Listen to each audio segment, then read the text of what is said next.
Hello everyone, welcome to the channel. तो आज की इस वीडियो में मैं बात करूंगा कि जो झारखंड में असिस्टेंट प्रोफेसर की वैकेंसी आने वाली है, तो उसको लेकर जितने भी अपडेट्स अभी तक आए हुए हैं, उन सारे अपडेट्स के बारे में मैं इस वीडियो में आपको बताऊंगा। ठीक है। अगर आप लोग इस वीडियो को पूरा देख लेते हैं तो आपके मन में जितने भी डाउट्स होंगे वो सभी डाउट्स वीडियो के थ्रू आपके क्लियर हो जाएंगे। ठीक है। तो वीडियो में बने रहिए। देखिए, इस वीडियो में मैं इन पांचों क्वेश्चन का जो आंसर है वो देने की कोशिश करूंगा थ्रू वेरियस सोर्सेज। ठीक है।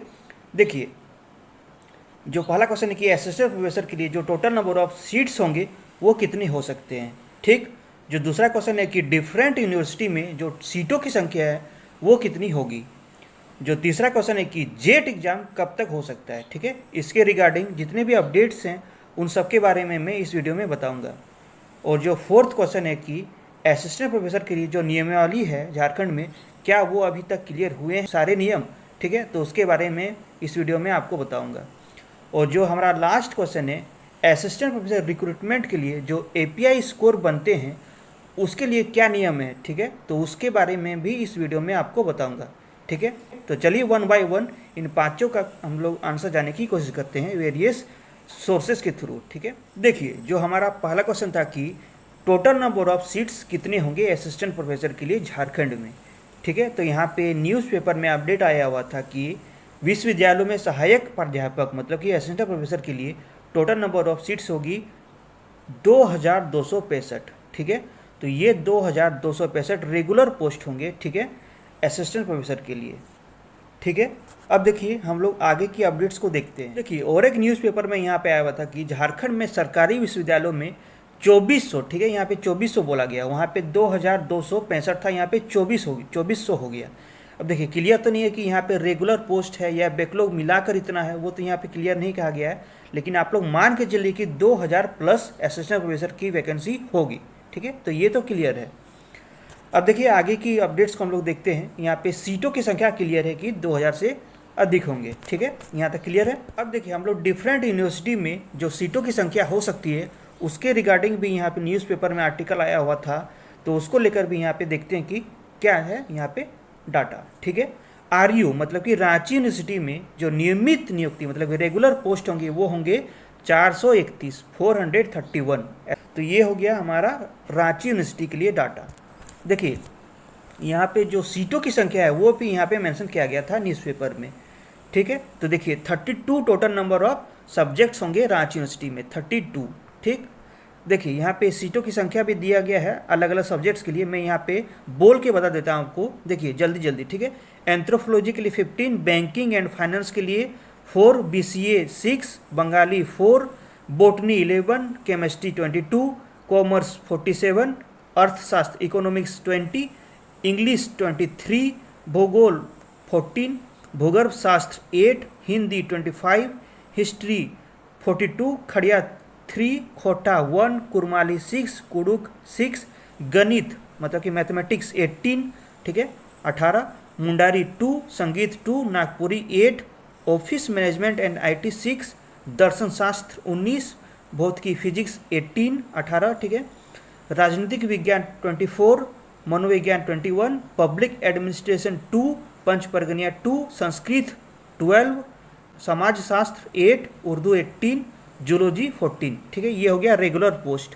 बैकलॉग पोस्ट के लिए भी यहाँ पे मेंशन किया गया है। ठीक है।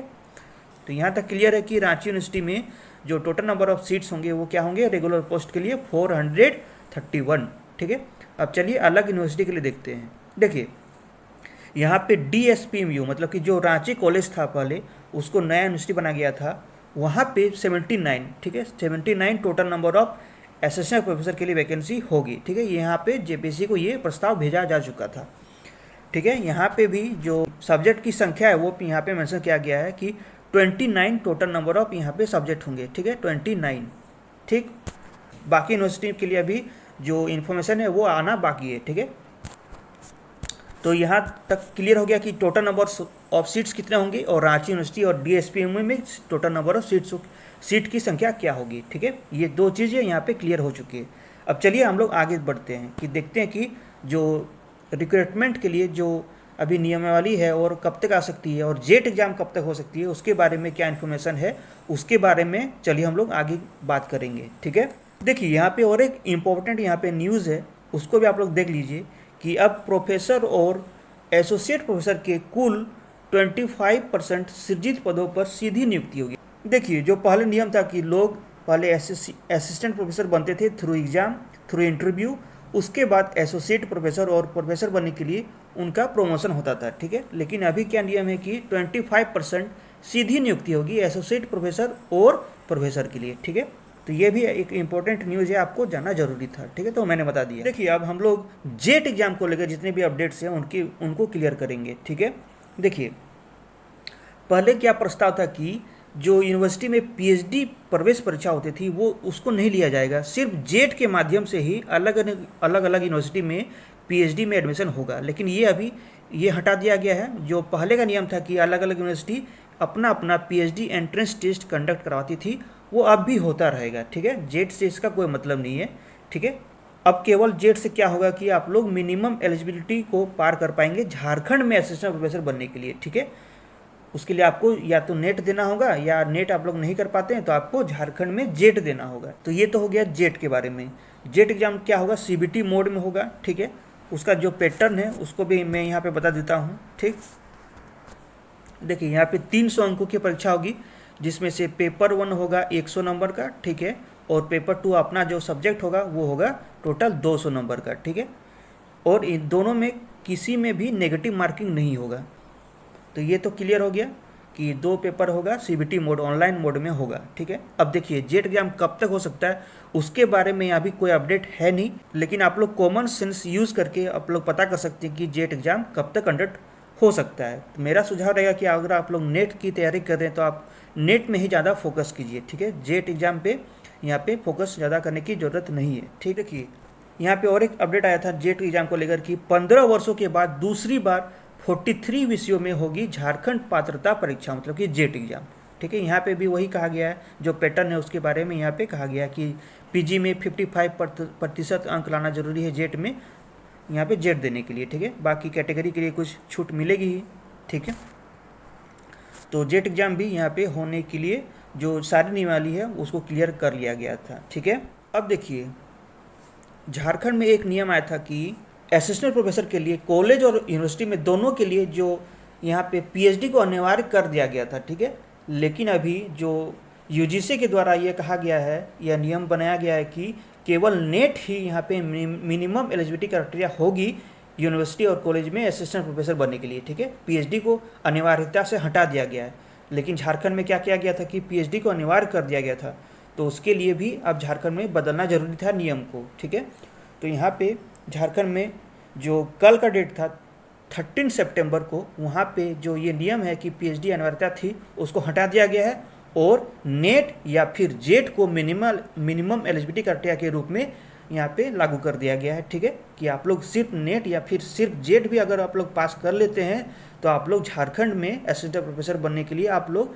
योग्यता को प्राप्त कर लेंगे। ठीक है, अब देखिए और एक यहाँ पे अपडेट है कि अगर स्टाफ आप लोग बनना चाहते हैं विश्वविद्यालय में तो वहाँ पर भी 75% जो होगा वो सीधी नियुक्ति होगा, और 25% क्या होगा यहाँ पे प्रमोशन के द्वारा। ठीक है, अगर आप लोग स्टाफ बनना चाहते हैं तो इसके लिए भी यहाँ पे एग्ज़ाम लिया जाएगा। देखिए ये कब तक लिया जाता है। ठीक है, पहले तो लगता है कि असिस्टेंट प्रोफेसर के लिए लिया जाएगा, उसके बाद स्टाफ के लिए। ठीक है, अब देखिए जो मैंने बताया कि 13 सितंबर कल के डेट में यहाँ पे नेट को फिर से यहाँ पे मिनिमम एलिजिबिलिटी क्राइटेरिया के रूप में झारखंड में लागू कर दिया गया पीएचडी को हटाकर। ठीक है, तो ये कल के डेट में हो गया यहाँ पे।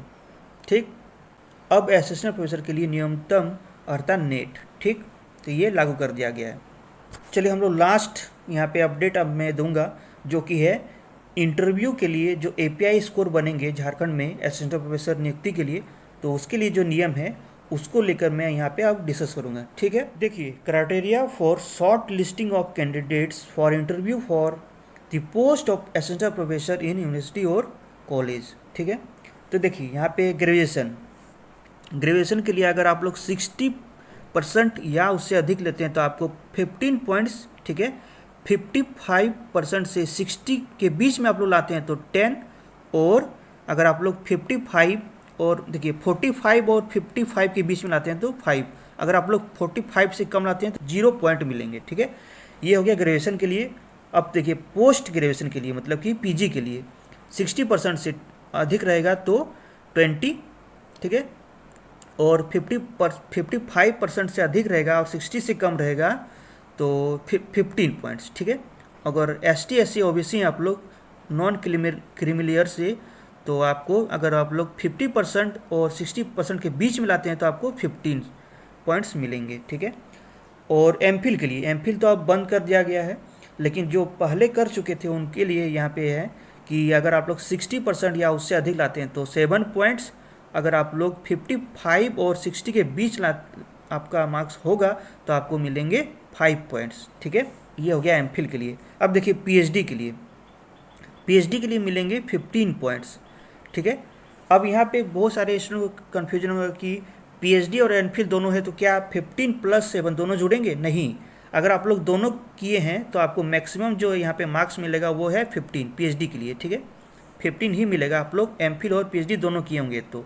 अगर आप लोग सिर्फ एमफिल किए तो आपको मिलेंगे 7 या 5, ठीक है। तो यहाँ तक समझ गए होंगे पीएचडी तक। अब चलिए नेट और जेट और जेआरएफ के बारे में यहाँ पे जो एपीआई स्कोर है उनको हम लोग समझेंगे। देखिए अगर आप लोग नेट विद जेआरएफ पास किए हैं तो आपको मिलेंगे 15 पॉइंट्स। अगर आप लोग सिर्फ नेट पास किए हैं, जेआरएफ आपका नहीं हुआ है, तो आपको मिलेंगे 10 पॉइंट्स। और अगर आप लोग झारखंड एलिजिबिलिटी टेस्ट पास किए होंगे जो अभी आने वाला एग्ज़ाम होगा तो उसमें आपको भी 10 पॉइंट्स मिलेगा, मतलब कि नेट के बराबर ही जेट का जो पॉइंट है दोनों बराबर है, ठीक है। ये क्लियर हो गया।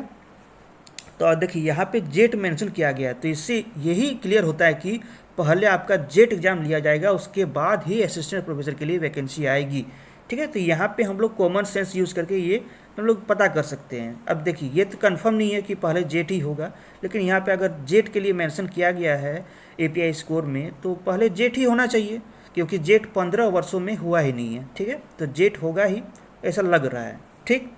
अब देखिए आगे क्या होता है, तो ये आगे की बात है।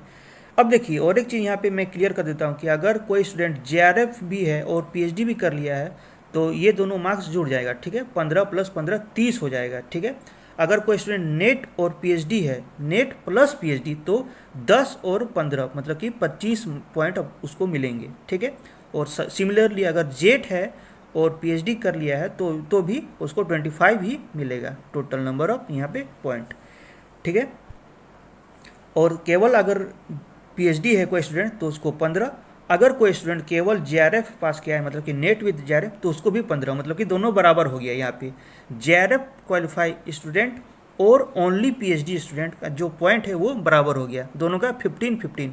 पहले क्या होता था कि पीएचडी के लिए 30 पॉइंट मिलते थे, ठीक है, जो यहाँ पे अब दोनों को बराबर कर दिया गया है। जेआरएफ और ओनली पीएचडी दोनों बराबर हो गया। अगर दोनों कर लिया किसी ने जेआरएफ प्लस पीएचडी तो उसको मिलेगा 30, ठीक है। अब देखिए रिसर्च पब्लिकेशन के लिए जो पॉइंट है उसको समझते हैं हम लोग। देखिए रिसर्च पब्लिकेशन पब्लिश्ड पेपर्स इन यूजीसी लिस्टेड जर्नल्स, ठीक है, तो उसको मिलेंगे मैक्सिमम 8। और टीचिंग या पोस्ट डॉक्टरल एक्सपीरियंस मतलब कि एक्सपीरियंस है अगर तो 1 साल के लिए 2 मिलेंगे, मैक्सिमम मिलेंगे 4, ठीक है। और अवार्ड के लिए देखिए इंटरनेशनल या नेशनल अवार्ड है तो 3 पॉइंट्स, ठीक है, 1 पॉइंट मिलेगा प्रत्येक अवार्ड के लिए, ठीक है, मैक्सिमम 3। और अगर स्टेट लेवल आपका अवार्ड मिला हुआ है तो आपको मिलेगा मैक्सिमम 2.5 ईच अवार्ड के लिए, मतलब कि 4 अवार्ड आपको मिले होंगे तो आपको 2 मैक्सिमम अंक मिलेगा, ठीक है। और बाकी इतना 80 हो गया, 80 पॉइंट यहाँ तक। उसके बाद इंटरव्यू के लिए आपका जो पॉइंट है वो क्या है यहाँ पे 20, ठीक है। इंटरव्यू के लिए 20 पॉइंट्स के लिए आपको इंटरव्यू आपका होगा, ठीक है। तो टोटल हो गया 100 पॉइंट, ठीक है, इंटरव्यू मिला के। तो जो मैंने यहाँ पे बताया कि अलग अलग कॉम्बिनेशन के लिए तो ये वो यहाँ पे मेंशन किया गया है, ठीक है। मैक्सिमम के लिए देखिए यहाँ पे दिया गया है कि एमफिल प्लस पीएचडी है तो आपको मैक्सिमम 15 ही मिलेंगे, और जेआरएफ या फिर नेट या सेट मतलब कि जेट है तो 15 मैक्सिमम, और अवार्ड कैटेगरी में मैक्सिमम 3, ठीक है। तो यहाँ पे ये मेंशन किया गया है। तो ये तो क्लियर हो गया कि आप लोगों का जो एपीआई स्कोर है वो कैसे कैसे बनेंगे, ठीक है। तो आप लोग यहाँ पे खुद से जोड़ सकते हैं, ठीक है। देखिए इंटरव्यू के लिए जो यहाँ पे नंबर ऑफ कैंडिडेट्स बुलाए जाएंगे वो भी यहाँ पे बी में मेंशन किया गया है, ठीक है, कि 5 times candidates for each post will be called for document verification. ठीक है, मतलब कि अगर मान लीजिए 100 सीट है तो टोटल 500 स्टूडेंट को बुलाया जाएगा डॉक्यूमेंट वेरिफिकेशन के लिए, डीवी के लिए। ठीक है, उसके बाद इसमें से जो 300 स्टूडेंट मतलब कि 3 गुना स्टूडेंट को क्या किया जाएगा, इंटरव्यू के लिए यहाँ पे सेलेक्ट किया जाएगा। ठीक है, 200 स्टूडेंट को छांट दिया जाएगा। ठीक है, डीवी के बाद तो टोटल 300 के लिए ही केवल इंटरव्यू यहाँ पे कंडक्ट कराया जाएगा। 100 पोस्ट के लिए, 3 गुना पोस्ट के लिए इंटरव्यू कंडक्ट कराया जाएगा और बाकी 300 में से ही 100 स्टूडेंट यहाँ पे सेलेक्ट होंगे असिस्टेंट प्रोफेसर के लिए। ठीक, तो ये नियम हो गया, एपीआई स्कोर हो गया, इंटरव्यू के लिए नियम हो गया। तो मुझे लगता है कि आप लोग सारी चीज़ों को समझे होंगे। यही था टोटल जो भी इन्फॉर्मेशन मुझे मिला था अभी तक। तो मुझे लगता है कि आप लोग सारी चीज़ों को समझे होंगे और आपके जितने भी डाउट्स हैं वो लगभग क्लियर हो चुके होंगे। ठीक है, और आगे भी जितने भी यहाँ पे मुझे मिलेंगे अपडेट्स उनको लेकर भी मैं यहाँ पे वीडियो बना दूंगा। ठीक है, तो अगर आप लोग इस चैनल में नए हैं तो चैनल को सब्सक्राइब कर लीजिए। ठीक है, so that's it for today, thank you for watching.